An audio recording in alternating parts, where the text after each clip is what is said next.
ونستعينه ونستغفره ونعوذ بالله من شرور أنفسنا وسيئات أعمالنا يهده الله فلا مضل له ومن يضلل فلا هادي له وأشهد أن لا إله إلا الله وحده لا شريك له وأشهد أن محمدا عبده ورسوله يا أيها الذين آمنوا اتقوا الله حق تقاته ولا تموتن إلا وأنتم مسلمون يا أيها الناس اتقوا ربكم الذي خلقكم من نفس واحدة وخلق منها زوجها وبث منهما رجالا كثيرا ونساء واتقوا الله الذي تساءلون به والأرحام إن الله كان عليكم رقيبا يا أيها الذين آمنوا اتقوا الله وقولوا قولا سديدا يصلح لكم أعمالكم ويغفر لكم ذنوبكم ومن يطع الله ورسوله فقد فاز فوزا عظيما أما بعد فإن أصدق الحديث كتاب الله وخير الهدي هدي محمد صلى الله عليه وعلى آله وسلم وشر الأمور محدثاتها وكل محدثة بدعة وكل بدعة ضلالة وكل ضلالة في النار. Jamaah pengajian yang dimuliakan oleh Allah Subhanahu wa taala. Kita bersyukur kepada Allah Subhanahu wa taala atas berbagai nikmat darinya. Nikmat yang sangat besar, anugerah yang tidak akan mungkin kita bisa menghitung-hitungnya. Terus dan teruslah sadari akan perkara ini, akan baiknya Allah, maha pemurahnya Allah, maha pengasihnya Allah, maha baiknya Allah, dan betul-betul Allah Subhanahu wa taala menginginkan kebaikan kepada kita. Lihatlah nikmat demi nikmatnya Allah Subhanahu wa taala tak pernah menyuruh kita untuk mengganti nikmat itu, untuk membeli nikmat itu. Perintah Allah satu terhadap nikmat. Syukuri nikmat. Syukuri nikmat. Untuk apa? Syukuri nikmat agar supaya Allah semakin menambah nikmat. Dicamkan perkara ini. Allah Subhanahu wa taala menginginkan kita terhadap nikmat yang Allah Subhanahu wa taala beri kepada kita agar supaya kita mensyukuri nikmat itu. Untuk apa? Untuk Allah Subhanahu wa taala tambah. Bukan karena Allah Subhanahu wa taala memerlukan kesyukuran kita. Bukan karena Allah Subhanahu wa taala perlu kesyukuran kita, tidak. Wallahul ghani wa antumul fuqara. Allah Subhanahu wa taala maha kaya, tidak memerlukan siapapun juga. Wa antumul fuqara, kalianlah yang fakir, perlu dan perlu kepada Allah Subhanahu wa taala. Terus ingat Allah maha pengasih, memberikan nikmatnya kepada kita untuk Allah semakin tambah nikmat itu kalau kita syukuri. Sebab dengan kesyukuran menunjukkan bahwa memang kita pantas mendapatkan tambahan nikmat. Dengan kesyukuran menunjukkan bahwa kita memang memerlukan tambahan nikmat. Yang tidak mensyukuri nikmat, maka itu artinya dia tidak menginginkan tambahan nikmat dari Allah Subhanahu wa taala. Jamaah yang dimuliakan oleh Allah Subhanahu wa taala. Majelis ilmu adalah nikmat dan merupakan anugerah yang sangat besar Terus dan terus ingatlah bahwa kekuatan sikap seseorang sangat ditentukan oleh kekuatan ilmu dan keyakinan seseorang. Kekuatan sikap seseorang sangat ditentukan oleh kekuatan ilmu dan sikap seseorang. Apa kekuatan ilmu dan keyakinan seseorang. Sementara jamaah tenang saja. Tenang saja. Tidak terjadi gempa insyaallah. Tetap saja konsentrasi. Sudah ada yang mengurus di sana. Mati lampu, tidak mati lampu, ceramah terus ada. Kita tidak pengaruh. Biar tidak ada kitab, tetap ada ceramah. Dengarkan saja ini. Kekuatan sikap seseorang terhadap Islam sangat ditentukan oleh kekuatan ilmu dan yakinnya seseorang. Bedakan sikap dengan semangat. Sikap terbaik terhadap Islam dengan semangat. Bahkan betapa banyak orang tergelincir ke dalam jurang-jurang kehinaan justru karena semangat yang tidak dilandasi oleh ilmu. Semangat beramal tapi tanpa dasar ilmu. Semangat berdakwah tapi tanpa dasar ilmu. Semangat berjihad tapi tanpa dasar ilmu. Semangat bersedekah tapi tanpa dasar ilmu. Semangat mengurus Islam tapi tanpa dasar ilmu. Semangat memperjuangkan Islam tanpa dasar ilmu tidak mendatangkan kebaikan dalam Islam, kecuali semakin menambah rusaknya pandangan Islam di tengah kaum muslimin sendiri, apalagi di hadapan orang-orang kafir yang memang mencari celah dalam Islam. Tapi kapan kekuatan itu, sikap itu dilandasi oleh kekuatan ilmu, maka akan melahirkan keluar biasaan.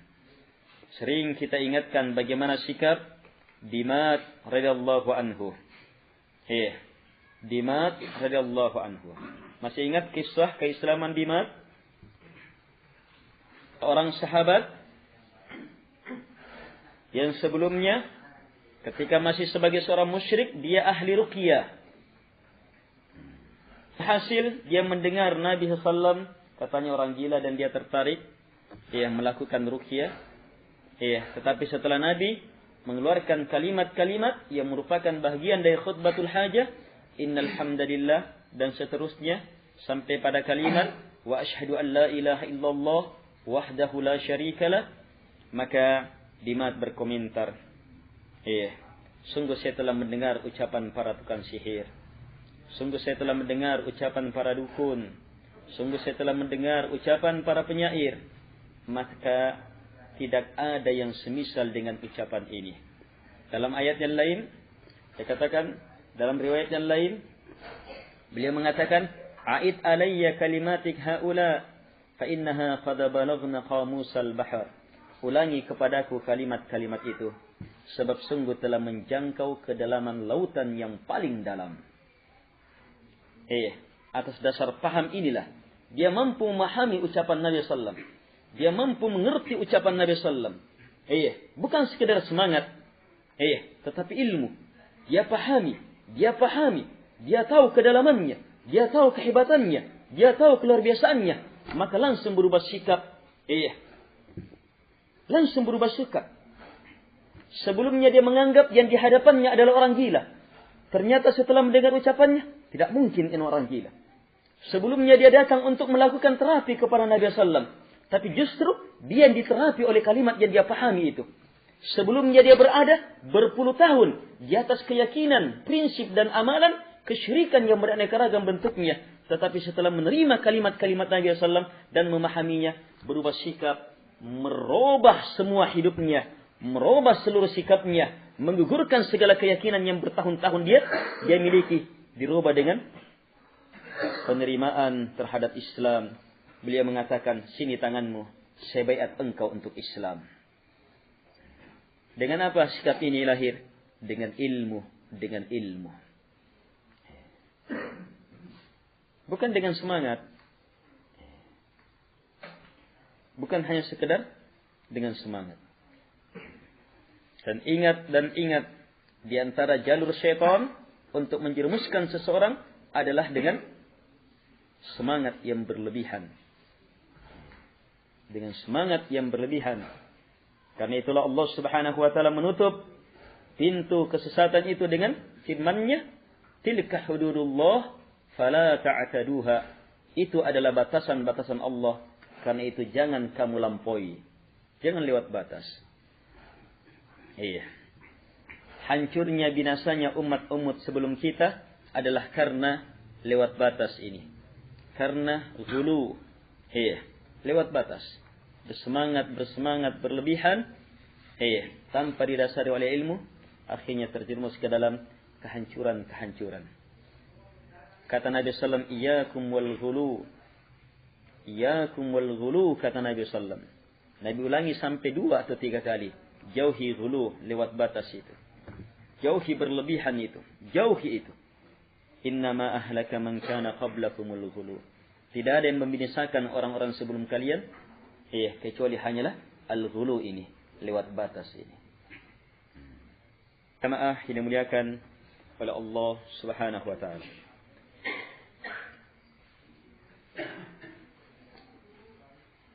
Karena itu syukuri nikmat demi nikmat Allah Subhanahu wa taala. Syukuri kebaikan demi kebaikan dari Allah Subhanahu wa taala. Terkhusus nikmat berada di atas ilmu. Nikmat cinta terhadap majelis ilmu. Sebab ini adalah jalur pembuka untuk paham. Jalur pembuka untuk paham. Ketika seseorang diberikan sudah kecintaan untuk menuntut ilmu, mempelajari dan terus mempelajari tanpa sekedar semangat, maka tanda-tanda kebaikan telah ada pada orang itu. Tanda-tanda kebaikan telah ada pada orang itu. Nabi menjamin dengan ilmu yang sangat penting dari beliau sallam. Hadits yang diriwayatkan oleh Imam Al-Bukhari dan Imam Muslim, Nabi sallam bersabda dari sahabat Muawiyah radhiyallahu anhu, "May yuridillahu bihi khaira yufaqqihhu fid din." Cermati betul hadits yang sangat mulia ini. Di dalamnya Rasulullah menjelaskan kepada kita ilmu yang tiada tandingannya, hebatnya dan manfaatnya.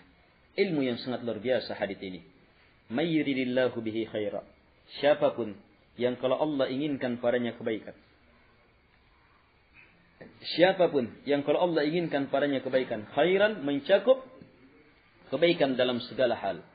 Sebab dia kata nakirah yang berada dalam susunan syarat. Siapapun yang kalau Allah inginkan padanya kebaikan, yufaqqihhu fid din. Maka caranya yufaqqihhu fid din. Allah akan pahamkan tentang agama. Kalau Allah inginkan padanya kebaikan, kata Nabi, maka Allah akan pahamkan dia tentang agama. Yufaqqihhu fid din. Allah pahamkan dia tentang agama. Siapa yang telah diberikan jalur untuk paham agama, maka itu tanda-tanda kebaikan. Allah inginkan padanya kebaikan.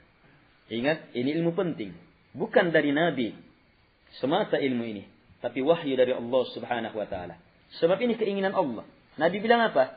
Siapa yang Allah inginkan kebaikan, bukan keinginan Nabi kan? Keinginan Allah. Nabi tidak akan mungkin tahu keinginan Allah Subhanahu wa taala kecuali melalui wahyu. Ini ilmu penting. Ilmu dari Allah Subhanahu wa taala melalui Rasulnya. Nabi memberitakan kepada kita, siapapun yang kalau Allah inginkan padanya kebaikan, kebaikan apa saja, yufaqqihhu fid din, Allah akan pahamkan dia tentang agama.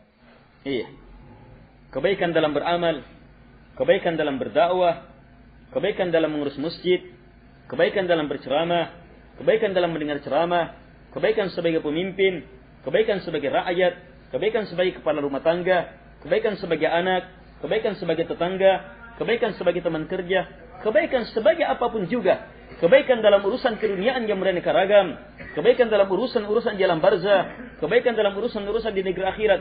Siapapun yang kalau Allah inginkan padanya kebaikan, maka caranya apa? Yufaqqihhu fid din. Satu saja. Itu tandanya, hanya satu ini. Yufaqqihhu fid din. Allah akan pahamkan dia tentang agama. Tapi ingat, Nabi bilang yufaqqihhu. Bukan sekadar dihafal. Bukan sekadar dihafal, tapi yufaqqihhu. Allah akan pahamkan dia fakihkan dia tentang agama. Orang yang fakih terhadap agama adalah mereka yang mampu memahami agama itu dengan paham yang benar, tertanam di dalam hati, kemudian melahirkan kekuatan pengamalan terhadap ilmu.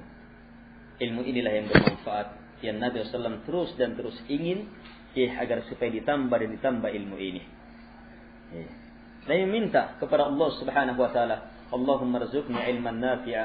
Ya Allah, beri saya rezeki berupa ilmu yang bermanfaat. Ini Nabi yang meminta kepada Allah. Kalau ada umatnya tidak mau meminta, maka cukuplah ketakaburannya. Kalau ada umatnya tidak mau meminta ilmu, cukuplah ketakaburannya. Padahal Allah telah menurunkan pada beliau sallam Al-Quran. Merupakan ilmu. Hadis-hadis, tapi tetap Nabi sallam minta agar supaya diberi ilmu. Sebab Al-Quran dalam perlu digali. Tidak akan pernah terbuka ilmu-ilmu dalam Al-Quran kecuali setelah Allah Subhanahu wa taala memberi hidayah kepada hamba untuk mendapatkannya. Kita perlu hidayah agar supaya semakin bertambah, semakin kokoh, semakin benar di atas Islam. Jamaah yang dimuliakan oleh Allah Subhanahu wa taala. Jadi jamaah, syukuri nikmat berada dalam majelis ilmu. Syukuri nikmat sebagai hamba Allah Subhanahu wa taala yang mencintai ilmu dan mencintai majelis ilmu, sebab dia adalah pintu awal kebaikan seluruhnya akan kita peroleh. Kita pahami hadis itu secara saksama, maka akan melahirkan ilmu bahwa siapa yang diharamkan atas ilmu, siapa yang diharamkan padanya ilmu, maka apa? Dia telah diharamkan padanya kebaikan. Apa yang sudah dipalingkan dari ilmu, maka diharamkan baginya sudah kebaikan. Sebab kalau Allah inginkan kebaikan kepada hamba, caranya apa? Allah fakihkan dia tentang agama. Tapi kalau dijauhkan dari fakih terhadap agama, itu artinya apa? Allah inginkan kejelekan pada. Dia inginkan kebaikan kepada. Inginkan kejelekan kepada. Kan itu lihat kesibukan kita. Kesibukan kita semakin mengantar kita untuk semakin menambah ilmu atau tidak. Lihat teman-teman kita, semakin mengantar kita untuk semakin menambah ilmu atau tidak. Lihat tempat-tempat kerja kita, semakin mengantar kita untuk semakin menambah ilmu atau kita. Lihat majelis-majelis kita yang sering kita datangi, siapapun. Apakah semakin menambah ilmu kita atau tidak? Lihat jamaah. Kalau tidak, maka tinggalkan, jauhi perkara-perkara yang menjauhkan kita dari ilmu. Menjauhkan kita dari ilmu. Jauhi, sebab itu bencana. Tanda-tanda kita akan dijauhkan dari kebaikan dari Allah Subhanahu wa taala. Jamaah yang dimuliakan oleh Allah Subhanahu wa taala. Ingat, orang yang dijauhkan dari kebaikan itu beraneka ragam. Ada yang dijauhkan dari kebaikan, sadar dia dijauhkan dari kebaikan. Ada yang dijauhkan dari kebaikan dalam keadaan dia tidak sadari dirinya dijauhkan dari kebaikan. Bahkan ada yang dijauhkan dari kebaikan dalam keadaan menganggap dirinya semakin berada di atas kebaikan. Ini yang paling mengerikan dan ini yang paling mengerikan. Istidraj, dan ini keumumannya berada dan dimiliki oleh para pelaku bid'ah. Dari kalangan kaum muslimin. Untuk dari kalangan kaum muslimin.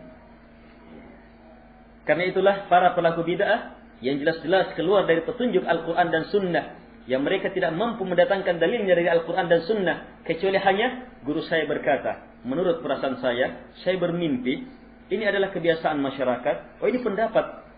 Ini adalah keputusan kelompok saya. Ini adalah keputusan partai dan yang semisal itu. Hanya ini yang menjadi dalil. Mana ayat, mana keterangan dari Allah, mana keterangan dari Nabi SAW yang jelas-jelas merupakan kebenaran yang kita sama semua memahaminya. Al-haqqu min rabbik fala takunanna minal mumtarin. Kebenaran yang datang dari Rabb kamu, maka jangan kamu sekali-sekali termasuk orang-orang yang ragu.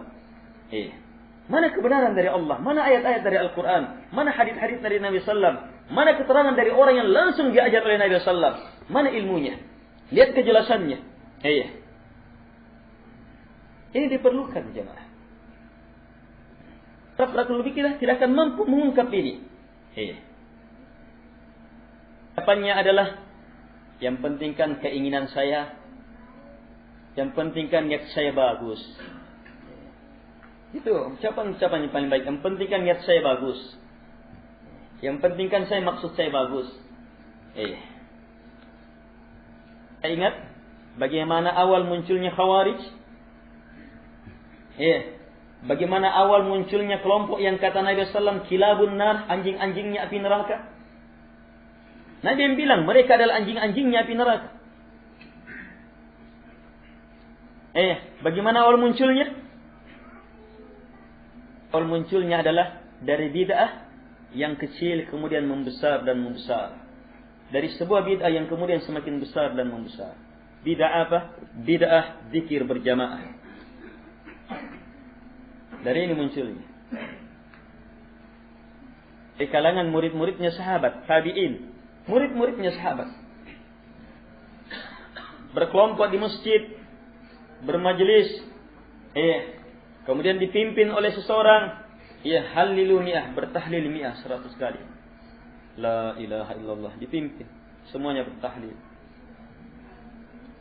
Sampai-sampai sahabat Abu Musa al-Ash'ari, lihat bagaimana bid'ah itu betul-betul akan membuat seseorang itu sulit mengambil keputusan. Sebab apa? Pada bid'ah itu ada sisi-sisi yang menarik, yang seolah-olah benar ini. Ini kebenaran ini. Sampai-sampai sahabat Abu Musa al-Ash'ari ketika melihat kelompok ini, beliau bimbang. Ini tidak pernah diajarkan oleh Nabi. Tapi yang diucapkan ini la ilaha illallah. Beliau paham betul kalimat ini luar biasa dahsyatnya. Yang diucapkan adalah subhanallah, alhamdulillah, Allahu akbar. Kalimat-kalimat yang sangat luar biasa. Memberikan pengaruh hebat dalam kehidupan mereka para sahabat, dalam kehidupan Abu Musa al-Ash'ari radhiyallahu anhu. Abu Musa al-Ash'ari bukan sembarang orang ini. Dia pimpinannya Asy'ariyun. Sekelompok sahabat dari negeri Yaman. Yang kata Nabi SAW, iman ada di sana, hikmah ada di sana. Dia pimpinannya Asy'ariyun. Itu pun menjumpai ini. Beliau, ini gimana ini? Ini ucapan-ucapannya benar. Tapi ini, model seperti ini tidak pernah diajarkan oleh Nabi. Seperti ini, kira-kira pergejolakan dalam pikiran beliau. Akhirnya kemana? Begini jalan keluar jamaah setiap menghadapi. Beliau pergi kepada sahabat yang lebih berilmu. Pergi kepada sahabat yang lebih berilmu. Kepada sahabat Abdullah ibnu Mas'ud radhiyallahu anhu. Dan kalau sahabat yang lebih berilmu, paham. Abu Musa al-Ash'ari baru diberitahu. Nanti kamu akan lihat begini-begini. Beliau langsung mengatakan begini. Beliau langsung sudah mengetahui keadaan orang. Beliau langsung menyatakan sikapnya, kesalahan orang itu. Baru sekedar diberitakan. Apalagi setelah beliau langsung menyaksikannya. Apalagi setelah beliau langsung menyaksikannya. Beliau nasihati dengan tegas orang-orang itu. Beliau nasihati dengan kuat orang-orang itu. Agar supaya kembali. Beliau ingatkan bahwa perabot-perabotnya Nabi SAW belum hancur. Keadaan rumah Nabi SAW belum hancur. Betapa cepat kebinasaan kalian wahai umat Muhammad. Kata beliau SAW. Lihat jawaban para pelaku bid'ah ini. Apa jawabannya? Ya Aba Abdurrahman, la nuridu illa al-khair. Jawaban semua pelaku bid'ah ini. Wahai Aba Abdurrahman, kami tidak menginginkan kecuali hanyalah kebaikan. Kami menginginkan kebaikan, apalagi dia rasakan. Dengan berzikir seperti ini tenang, saya rasa kayaknya lebih bersemangat kalau ada yang pimpin. Banyaklah alasan-alasan yang dirasakan kebaikan. Coba lihat cara berpikirnya kebaikan. Seperti ini cara berpikir semua pelaku bidah. Rasakan luar biasa dengan mengatakan la ilaha illallah, luar biasa. Apalagi kalau sampai pakai hadis, keutamaan la ilaha illallah, luar biasa. Masa ini tidak baik? Kita hanya inginkan itu supaya orang semakin senang terhadap la ilaha illallah. Tidak ada yang kami inginkan kecuali hanya kebaikan. Yang kami inginkan agar supaya orang semakin semangat untuk bertasbih. Yang kami inginkan tidak ada kecuali hanya kebaikan. Coba lihat. Alasannya semua apa? Walaupun pakai ayat, pakai hadis, menjelaskan tentang keutamaan ucapan itu. Alasannya semuanya adalah apa yang ada dalam dirinya yang dia rasa enak. Perasaan. Semuanya kembali kepada perasaan. Dan Abdullah ibnu Mas'ud radhiyallahu anhu cukup melihat satu saja. Nabi tidak pernah menuntunkannya semacam ini. Selesai. Sangat yakin keterangan yang dibawa. Beliau sangat yakin di atas agama Muhammad SAW. Yakin dan sangat yakin. Apapun yang tidak diajarkan oleh Nabi SAW, maka pasti tidak akan pernah benar. Bagaimanapun perasaan orang menganggapnya itu kebaikan, itu kebenaran, itu enak. Yakin beliau. Orang yang mengatakan, kami tidak menginginkan kecuali hanya kebaikan. Ini ucapan semua pelaku bidah. Tidak ada satupun kecuali ini. Dan kami inginkan kecuali hanya kebaikan. Apakah bid'ah dalam perayaan-perayaan, bid'ah dalam perpolitikan, bid'ah dalam berpartai, bid'ah dalam dakwah, bid'ah dalam berbagai perkara-perkara yang tidak ada tuntunannya dari Nabi sallallahu alaihi wasallam. Bid'ah dalam berzikir, bid'ah dalam salat-salat tertentu, zikir-zikir tertentu, bid'ah dalam puasa-puasa tertentu yang tidak pernah dituntunkan, bid'ah dalam haji, bid'ah dalam wudu, bid'ah dalam beristinja, bid'ah dalam berbagai perkara yang diturunkan oleh Nabi sallallahu alaihi wasallam. Ingat, perkara bid'ah dalam agama adalah perkara membuat perkara baru dari apa yang diturunkan oleh Nabi. Ingat ya? Kalau mau mengetahui definisi bid'ah, Nabi telah jelaskan dengan sejelas-jelasnya. Nabi bilang apa? Man ahdatsa fi amrina hadza ma laysa minhu fa huwa raddun. Jelas sekali ini. Bukhari Muslim.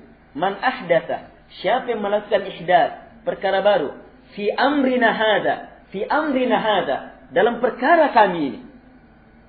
Nabi bilang apa? Fi amrina hadza. Apa Nabi bilang dalam ibadah? Dalam solat? Tapi Nabi bilang fi amrina hadza, dalam perkara kami ini. Bukhari Muslim ini.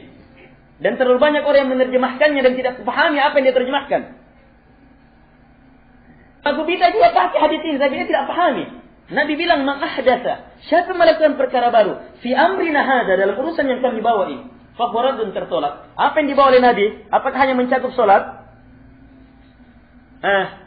Hanya mencakup salat, puasa, haji, zakat, tidak ada urusan jual beli, tidak ada urusan pernikahan, tidak ada urusan tentang kelahiran, tidak ada urusan tentang kematian, tidak ada urusan bernegara yang dibawa oleh Nabi SAW, tidak ada urusan bernegara, tidak ada urusan dalam ta'awun, dalam dakwah. Nabi bawa semua itu, ada aturannya.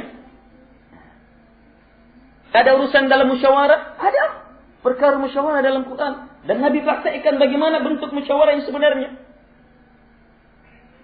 Bukan demokrasi. Bukan suara terbanyak. Ada aturannya. Siapa yang melakukan perkara baru fi amrina hadza fa huwa raddun, tertolak jemaah. Akhirnya dimuliakan oleh Allah Subhanahu wa taala. Jadi jelas dalam hadis ini hadis sahih diriwayatkan oleh Imam Ad-Dailami. Itu peristiwa tadi. Diriwayatkan oleh Imam Ad-Dailami. Hadisnya sahih, peristiwanya sahih. Orang ini mengatakan kami tidak menginginkan kecuali hanya kebaikan. Kami tidak menginginkan kecuali hanya kebaikan. Apa yang diinginkan oleh orang-orang yang jelas-jelas dakwahnya bertentangan dengan petunjuk Nabi SAW, jelas-jelas melakukan perayaan-perayaan yang tidak ada dalam Islam, jelas-jelas melakukan ibadah-ibadah yang tidak pernah ditentukan oleh Nabi SAW, jelas-jelas melakukan zikir-zikir yang tidak pernah ditentukan oleh Nabi SAW, jelas-jelas melakukan perkara-perkara yang tidak pernah ditentukan oleh Nabi SAW, jelas-jelas membuat perkara-perkara baru dalam kelahiran, dalam kematian, dalam pernikahan. Jelas-jelas terlibat dalam berbagai pelanggaran-pelanggaran dalam jual beli yang tidak pernah dituntunkan oleh Nabi SAW, yang keluar dari apa-apa yang telah dituntunkan oleh Nabi SAW, terjerumus ke dalam pelanggaran-pelanggaran Nabi SAW. Apa-apa alasannya? Ini kan tidak lepas dari kalimat ini. Kami tidak menginginkan kecuali kebaikan. Kami tidak menginginkan kecuali kebaikan. Jamaah, curigai akal dan perasaan kita Tapi jangan sekali-sekali pernah mencurigai Al-Quran dan Sunnah. Akal dan perasaan kita sangat dan sangat mungkin dimasuki oleh syaitan. Dan tidak ada yang terjamin. Tetapi Al-Quran dan Sunnah benar dan benar, tidak ada keraguan di dalamnya. Karena itulah, apapun yang bertentangan dengan Quran dan Sunnah, maka terima. Apapun, bagaimanapun caranya, sampai akal kita tidak mampu menjangkaunya, tapi jelas kita mampu pahami bahwa itulah ajaran Quran dan Sunnah, maka terima. Terima dengan kekuatan iman, terima dengan kekuatan yakin. Di sini akan melahirkan keluar biasaan dalam beriman. Jemaah yang dimuliakan oleh Allah Subhanahu wa taala. Akhirnya apa jemaah? Kata Abdullah bin Mas'ud, muncul firasat Abdullah bin Mas'ud. Ini firasat para ulama. Muncul firasat Abdullah bin Mas'ud. Yang memang sejak kecil bersama Nabi sallallahu alaihi wasallam. Mengambil 90 surah atau 70 surah langsung dari mulut Nabi sallallahu alaihi wasallam, dipelajari langsung ilmunya, keyakinannya, pengamalannya, kandungan surah itu. Kemudian perjalanan dakwah bersama Nabi, peperangan demi peperangan, dia mengalami luar biasa. Muncul firasah. Beliau mengatakan, sepertinya kalian yang dimaksudkan oleh Nabi sallallahu alaihi wasallam. Beliau mengisyaratkan bahwa kaum yang akan keluar nanti kaum Khawarij, yang seperti ini sifatnya. Seorang tabi'i, murid beliau,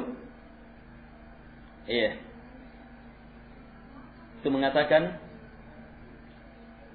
saya melihat keumuman kebanyakan orang yang hadir dalam halaqah itu, mereka lah yang memerangi kami fi yaumin nahrawan, hari keluarnya para Khawarij ini.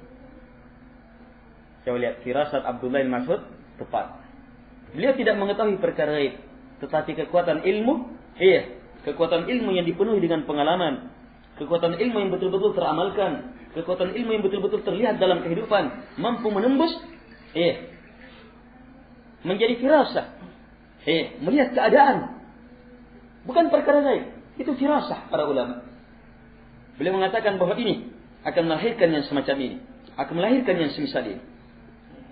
Dan ternyata benar, mereka-mereka yang berkelompok itu ternyata akan menjadi para Khawarij, yang kata Nabi sallallahu alaihi wasallam, kilabun nar, anjing-anjingnya api neraka. Yang dimuliakan oleh Allah Subhanahu wa taala.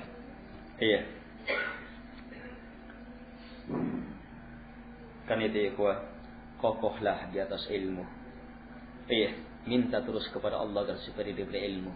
Ilmu itu cahaya, ilmu itu kekuatan, ilmu itu penawar, ilmu itu pembersih, ilmu itu memberikan hentakan-hentakan, ilmu itu memberi semangat yang lebih hebat dari semangat orang yang hanya sekedar semangat. Ilmu itu juga memberikan semangat, kekuatan dalam bergerak yang mengalahkan kekuatan orang-orang yang hanya sekedar semangat. Karena ilmu jamaah mendorong terus untuk maju dan terus maju. Tetapi ilmu yang gimana? Ilmu yang benar, yang teryakini. Jamaah yang dimuliakan oleh Allah Subhanahu wa taala. Baik, kita lanjut sedikit tentang pembahasan kita. Wa kadzalika, berkata Syekhul Islam Taimiyah rahimahullahu taala, wa kadzalika dzunubul ibad yajibu 'ala al-'abdi fiha ay ya'mura bil ma'ruf wa yanha 'anil munkar bihasabi qudratihi wa yujahida fi sabilillahi al-kuffara wal munafiqin wa yuwali awliya Allah wa yu'adi a'da Allah wa yuhibbu fillah wa yubghidu fillah kama qala ta'ala ya ayyuhalladzina amanu la tattakhidhu aduwwi wa aduwwakum awliya'a tulquna ilayhim bil mawaddah wa qad kafaru bima ja'akum minal haqq yukhrijuna ar-rasula wa iyyakum an tu'minu billahi rabbikum in kuntum kharajtum jihadan fi sabili wa ibtigha'a mardati tusirruna ilayhim bil mawaddah wa ana a'lamu bima akhfaytum wa ma a'lantum wa man yaf'alhu minkum faqad dhalla sawa'a as-sabil yakhafūkum yakūnū lakum a'dā'a wa yabsutū ilaykum aydiyahum wa alsinatahum bis-sūء wa waddū law takfurūn lan tanfa'akum arhamukum wa la awlādukum yawma al-qiyāmah yafsilu bainakum wallahu bima ta'malūna basīr qad kānat lakum uswatun hasanah fi Ibrahim walladhina ma'ah id qalu liqawmihim inna bura'a'u minkum wa mimma ta'buduna min dunillah kafarna bikum wa bada bainana wa bainakumul adawatu wal baghdha abada hatta tu'minu billahi wahdah. Jamaah yang dimuliakan oleh Allah Subhanahu wa taala. Kata Syekh selanjutnya, setelah beliau memahamkan kita pada pembahasan yang lalu,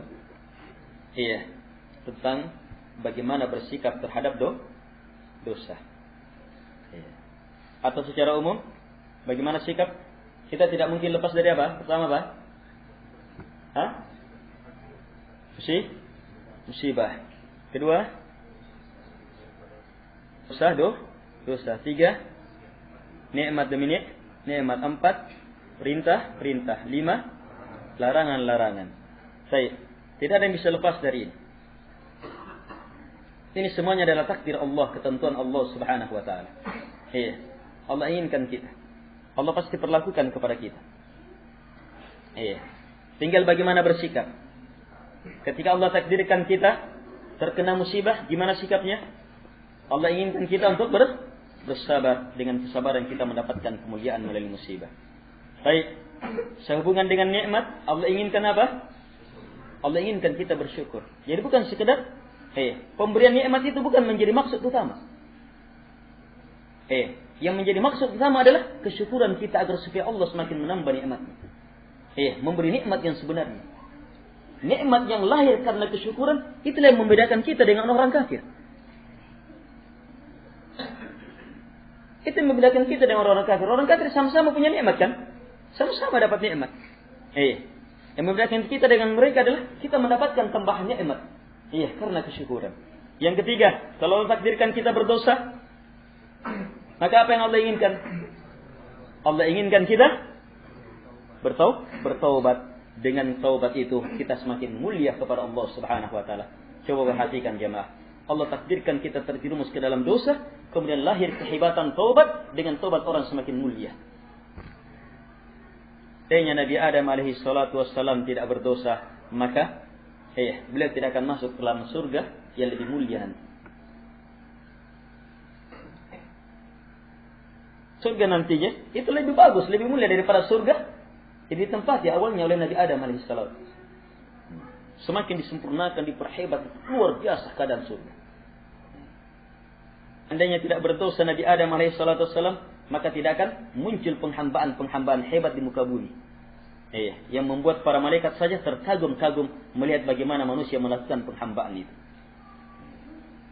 Mereka kagum melihat bagaimana manusia melakukan penghambaan itu. Sampai mereka mendoakan, merahmati, memuliakan para manusia mampu melakukan penhambaannya. Semuanya dengan apa? Dengan sebab berdosanya Nabi Adam alaihissalam.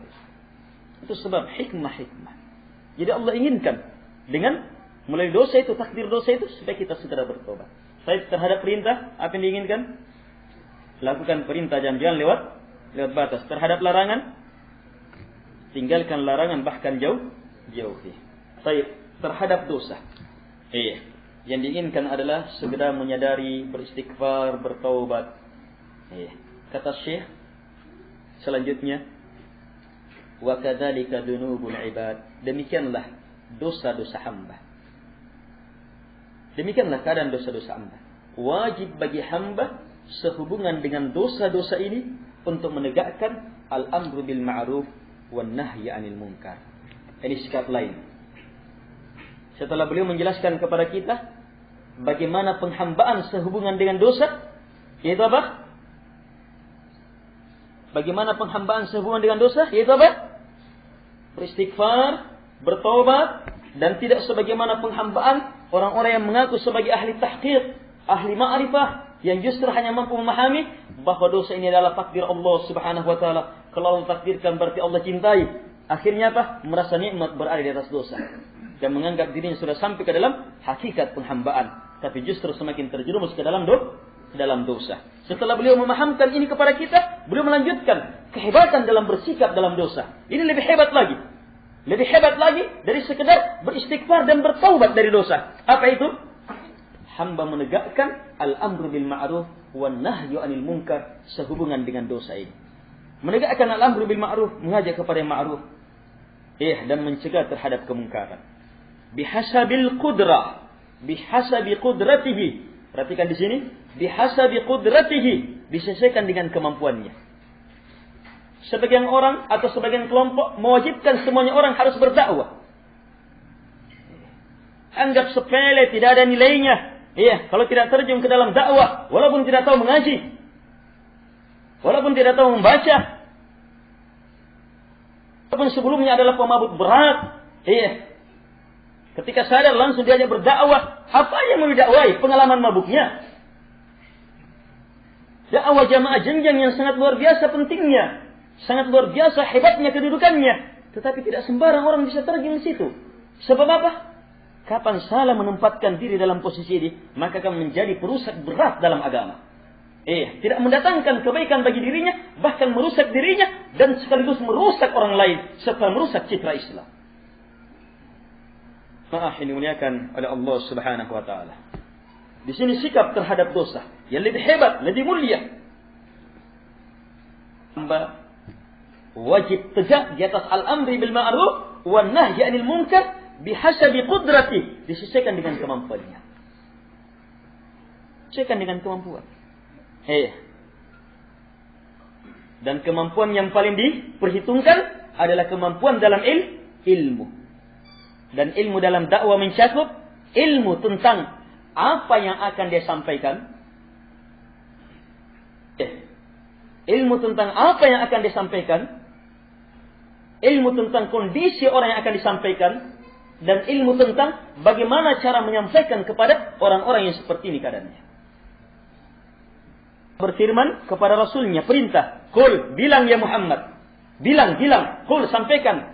Hadihi sabili, inilah jalanku. Allah langsung perintahkan Nabi kita. Bilang, inilah jalanku. Hadihi sabili, inilah jalanku. Hadihi sabili, inilah jalanku, kata Nabi SAW. Perintah dari Allah. Apa jalannya Nabi? Yang Allah perintahkan untuk disampaikan? Ad'u ilallah. Saya berdakwah kepada Allah. Tegaknya la ilaha illallah. Bukan berdakwah kepada partai. Bukan berdakwah kepada kesukuan. Bukan berdakwah kepada kelompok. Tidak. Tapi ad'u ilallah. Saya berdakwah kepada Allah. Agar supaya hanya Allah yang dibesarkan, dimuliakan, diagungkan. Bukan kelompok yang dibesarkan, dimuliakan, diagungkan. Bukan partai yang dibesarkan, dimuliakan, diagungkan. Bukan kesukuan yang dibesarkan, dimuliakan, diagungkan. Bukan kultus individu yang dibesarkan, dimuliakan, diagungkan. Tidak. Bukan harta keduniaan, kedudukan yang dibesarkan, dimuliakan, diagungkan. Tapi ad'u ilallah, saya mengajak kepada Allah Subhanahu wa taala. Ini perintah Allah kepada Nabi-Nya. Kemudian apa? Ala basirah, di atas basirah. Inilah jalannya Nabi. Ana wa manittaba'ani, jalannya saya dan orang yang mengikuti saya. Di sini pengikut Nabi yang sebenarnya. Jalannya saya dan orang yang mengikuti saya berada di atas perkara ini. Ana wa manittaba'ani, berada di atas jalan ini. Apa itu? Dakwah hanya kepada Allah di atas basirah. Dua syarat utama untuk masuk ke dalam jalan Rasulullah SAW. Dakwahnya, ajakannya, seruannya, target utamanya tegaknya la ilaha illallah. Tegaknya kalimat ini. Atas apa? Ala basirah, di atas basirah. Disebutkan basirah itu apa? Dari kata basar. Basar memandang. Basirah itu dari kata basar. Basar memandang. Hada basar, ini mata saya. Saya memandang, saya melihat. Nabi mengatakan di atas basirah. Di atas ilmu yang jelas. Di atas ilmu yang menerangi. Di atas ilmu yang jelas. Nabi berdakwah di atas ilmu yang jelas. Bukan ilmu yang kabur-kabur.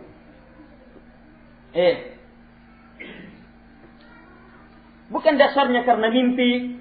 Bukan dasarnya karena adat.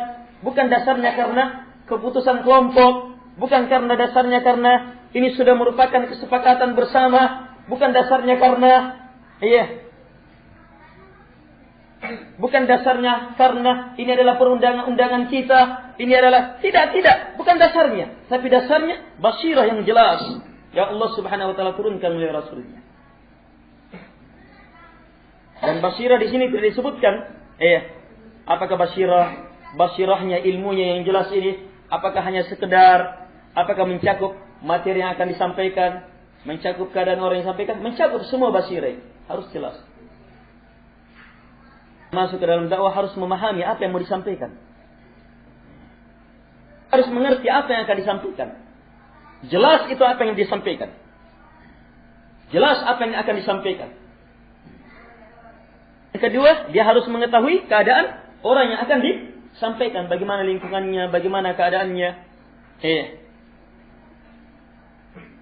Bagaimana kondisi orang itu. Ini yang ketiga. Kondisi orangnya. Dia harus mengetahui bagaimana metode memaparkannya. Makanya Nabi SAW ketika mengutus Mu'ad ke Yaman, apa kata Nabi SAW? Apakah langsung diutus? Karena sudah ada ilmu. Tetap Nabi beri nasihat. Nasihat untuk diperhatikan dalam dakwah ini. Nasihat khusus ini dalam dakwah. Kata Nabi SAW, innaka ta'ati qauman min ahlil kitab. Kamu mau mendatangi kelompok manusia dari ahlil kitab.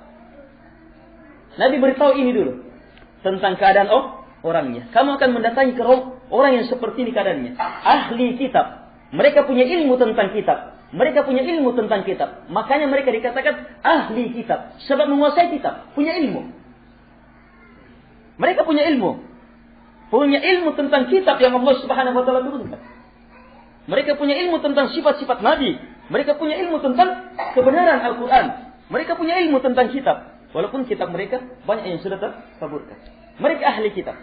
Saya berilmu tentang ini. Supaya apa? Muat memahami kondisi. Mempersiapkan gimana caranya. Kemudian Nabi perintahkan satu perkara penting. Yang merupakan pokok dalam dakwah. Hal yakun awwala ma tad'uhum ilaih. Syahadatu an la ilaha illallah. Harus yang pertama-tama sekali kamu dakwahkan kepadanya adalah la ilaha illallah. Dalam riwayat ila ayyuhidullah.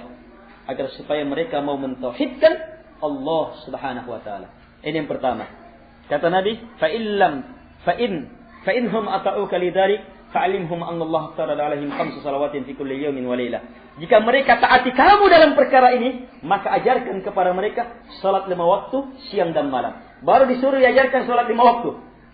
Nanti setelah menerima tauhid, menerima la ilaha illallah, persis dakwanya Nabi, ad'u ilallah ala basirah. Harus di atas basirah, jemaah.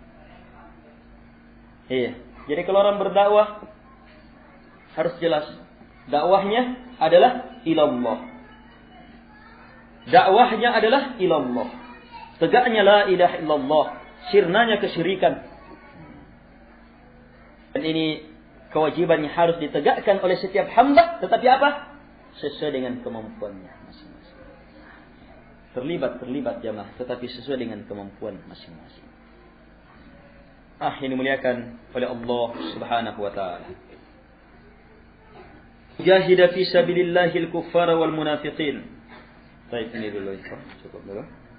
Ini kita lanjutkan pada pertemuan selanjutnya. Jadi dari sini kita mendapatkan tambahan ilmu sehubungan dengan dosa, maka ada sikap yang lebih hebat dari sekedar bertobat dan istighfar, yaitu apa? Mengajak juga saudara yang lain agar supaya meninggalkan perkara itu, bisa masuk ke dalam jenjang tobat dan istighfar, yaitu menegakkan al-amru bil ma'ruf wan nahyu 'anil munkar. Dan dalam pembahasan ini kita mendapatkan ilmu bahwa kewajiban ini disesuaikan dengan disesuaikan dengan kemampuan. Disesuaikan dengan kemampuan, dan sehebat-hebat kemampuan yang diperlukan adalah kemampuan dalam ilmu. Kemampuan dalam ilmu. Apakah ilmu mencakup materi yang akan disampaikan? Dengan berbagai jenjang-jenjangnya. Ataukah ilmu tentang keadaan atau ilmu tentang kondisi-kondisi orang? Ini sangat diperlukan jamaah. Sebab kalau tidak, maka inilah yang semakin merusak keadaan. Inilah yang semakin merusak keadaan. Sebab kadang ada orang menyampaikan ilmu yang benar. Tapi dia tidak tahu cara penyampaian. Ilmunya benar, tapi cara penyampaiannya yang salah. Ilmunya benar, tapi cara penyampaiannya yang salah. Akhirnya apa? Melahirkan kesalahan. Kesalahan. Jadi kita memerlukan kekuatan dalam berilmu.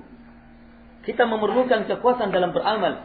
Tapi memerlukan juga kekuatan dalam berdakwah. Harus tahu cara menyampaikan ilmu itu. Gimana dalam penerapan? Nggak usah dulu dalam penyampaian. Dalam penerapan saja, banyak orang yang keliru. Ada semua amalan. Jelas sekali amalannya. Ilmunya jelas bahwa itu adalah amalan dalam Islam. Tetapi dia bersalah sebab salah dalam menerapkan amalannya. Sunnah itu benar sunnah dari Nabi. Tetapi dia salah dalam menerapkan sunnah. Salah dalam menerapkan sunnah. Ini banyak juga yang keliru dalam penerapan sunnah. Dia ingin menegakkan sunnah yang hukumnya sunnah. Sunnah. Bukan wajib. Tetapi dia salah dalam menerapkannya. Akhirnya apa? Sunnah yang dia tegakkan melahirkan dosa. Melahirkan dosa. Melahirkan keharaman-keharaman. Ini salah dalam menegakkan sunnah. Dalam rangka menegakkan sesuatu yang sunnah, hukumnya bukan wajib, tapi melahirkan keharaman. Memberi 10 misalnya, tetapi apa? Menghilangkan ratusan perkara. Apa gunanya? Sunnah ditegakkan itu. Ini dalam amalan, apalagi dalam dakwah. Apalagi dalam dakwah. Jemaah yang dimuliakan oleh Allah Subhanahu wa taala. Saya sampaikan ini sebab saya betul-betul menyadari bahwa kami atau yang biasa sering berceramah adalah orang yang paling pertama yang harus menghadapi perkara ini. Bencana untuk dirinya dan sekaligus bencana untuk kaum muslimin kalau dia tidak memahami perkara ini. Jadi nasihat ini untuk diri saya dan kepada jamaah seluruhnya. Jangan menganggap ketika disampaikan perkara ini berarti ini ustadz biasa saja menganggap dirinya sudah berilmu ini. Tidak, jamaah. Tanggapan itu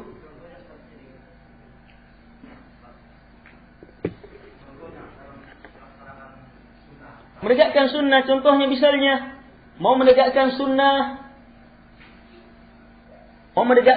misalnya para ulama sebutkan merapatkan kaki ketika sholat. Ini termasuk perkara-perkara yang diperintahkan. Nabi perintahkan agar supaya merapatkan. Bahkan Nabi tuntunkan bagaimana cara merapatkannya. Mata kaki dengan mata kaki dirapatkan, lengan dengan lengan dirapatkan. Ini sunnah dalam Islam. Tapi kemudian mau diterapkan di tengah masjid masyarakat. Di hadapan orang-orang yang tidak memahami perkara ini, bahkan membenci perkara ini. Dia tidak menjelaskan juga. Enaknya saja langsung masuk ke masjid, merapatkan, apalagi tidak mampu memahami bahwa dia hanya mampu memahami bahwa harus rapat mata kaki dengan mata kaki, sehingga dia keras betul. Orang di sampingnya, ini apa ini? Menggeser kakinya. Dia kejar lagi. Ini apa penegakan sunnah seperti ini? Ini salah jamaah dalam menegakkan sunnah. Dia inginkan menegakkan sunnah, tetapi menyebabkan apa? Orang yang sholat ini batal sholatnya. Batal sholatnya. Sebab dia sholat dalam keadaan benci, marah. Luar biasa, kurang ajar betul ini orang. Sholat apa yang sudah seperti ini? Batal sholatnya orang karena apa? Mau menegakkan sunnah. Dia membatalkan sholatnya orang karena ini ingin menegakkan. Salah dalam menegakkan perkara itu. Ada lagi perkara-perkara yang diuraikan. Jadi perhatikan ya ikhwah, cermati betul. Ada fiqhi dalam berilmu, ada fiqhi dalam beramal, dan ada fiqhi dalam berdakwah. Dan semua ilmu itu sempurna datang dari Nabi sallallahu alaihi wasallam. Man ahdatsa fi amrina hadza ma laysa minhu fa huwa raddun. Tertolak semuanya kalau keluar dari fiqhi itu. Jadi jangan menganggap bid'ah itu hanya ada dalam bentuk ilmu. Ada bid'ah dalam bentuk pengamalan, ada bid'ah dalam bentuk dakwah. Cermati perkara ini. Bagaimana supaya selamat? Di antara cara yang paling selamat adalah harus mempunyai jalur yang jelas, dalam mengambil fiqhi dalam berilmu, fiqhi dalam beramal, dan sekaligus fiqhi dalam berdakwah. Harus punya jalur itu. Dan tidak ada jalur kepada ulama-ulama yang diakui keulamaannya oleh kaum muslimin, bahkan diakui keulamaannya oleh para ulama, dan mereka tetap ada sampai sekarang jemaah. Diakui keulamaannya oleh para ulama, harus punya jalur.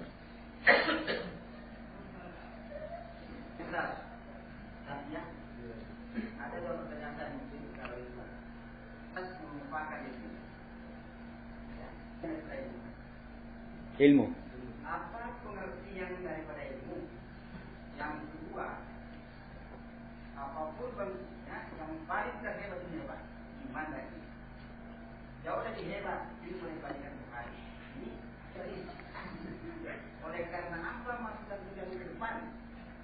Allah memberikan yang perlunya ilmu dengan apa? Sudah keras. Yang ke depan, sehingga peranan ilmu harus manusia ini. Harus manusia ini. Baik. Karena itulah yang terhebat di dunia. Yang harus menurut selalu sesuai dengan konteks Al-Quran. Jadi momen.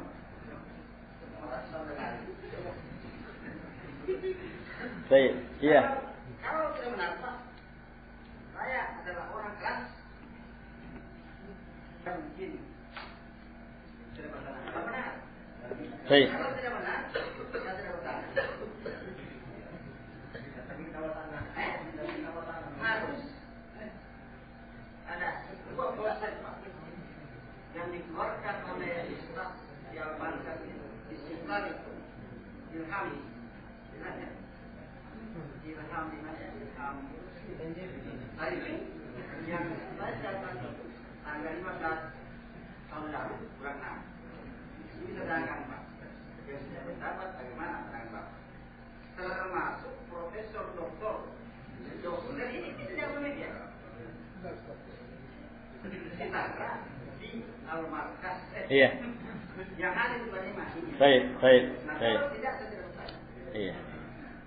Jadi bagus pertanyaannya, apa yang dimaksudkan dengan ilmu? Iya. Kata Ibnu Qayyim rahimahullahu taala, al-ilmu qala Allah, qala rasuluhu, qala as-sahabah. Ilmu itu apa yang Allah ucapkan, apa yang disampaikan oleh Rasulullah SAW, dan apa yang diajarkan oleh para sahabat. Itulah ilmu. Di sini ilmu. Tidak, Pak. Bukan daripada teori. Jadi antara teori dengan teori itu tidak bersama, masih kurang. Kita bersama ya, Pak. Silakan. Pengertian diberi, Pak. Tidak perlu sih. Ya, Pak. Sama Bapak juga.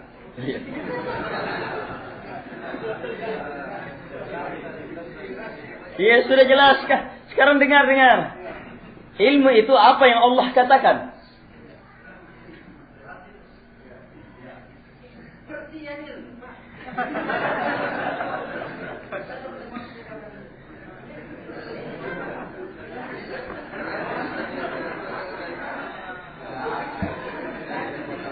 Baik, serah juga bihwa. Saya pahami Bapak itu.